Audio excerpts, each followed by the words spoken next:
Hello, this is Ron Paul with your weekly update for Monday, October 23rd. This week, President Trump revealed his final 5 candidates for Federal Reserve Chair. Disappointingly, but not surprisingly, all 5 have strong ties to the financial and political establishment. The leading candidates are former Federal Reserve Governor and Morgan Stanley banker Kevin Warsh and current Fed Governor, former investment banker, Carlyle Group partner, and Bush administration official Jerome Powell. Gary Cohn, current chair of the President's Council of Economic Advisors and former president of Goldman Sachs, is also on Trump's list.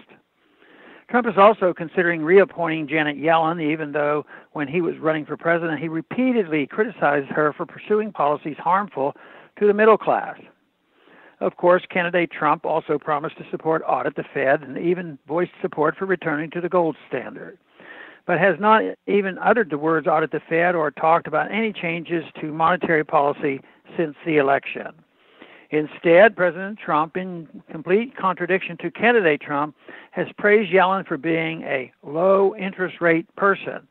One reason Trump may have changed his position is that, like most first-term presidents, he thinks low interest rates will help him win re-election. Trump may also realize that his welfare and warfare spending plans require an accommodative Fed to monetize the federal debt. The truth is, President Trump's embrace of the status quo monetary policy could prove fatal to both his presidency and the American economy.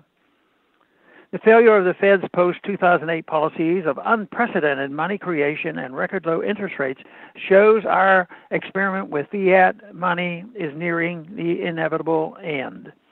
All of Trump's potential picks are likely to continue the Fed's current policies.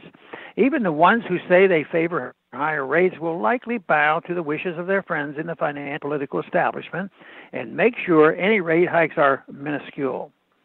Appointing a Fed chair who will continue or only make marginal changes to these failed policies will hasten the collapse while making the resulting depression more painful. Some say that Trump could make a radical change in monetary policy by appointing Stanford University professor and former Bush administration Treasury official John Taylor. Professor Taylor is a leading advocate of a rules-based monetary policy. Advocates of forcing the Fed to follow specific rules say this will bring stability and predictability to monetary policy. However, a rules-based policy still allows the Fed to control the money supply and distort interest rates, thus plaguing the economy with Fed-created bubbles and busts. In Washington, rules are made to be broken.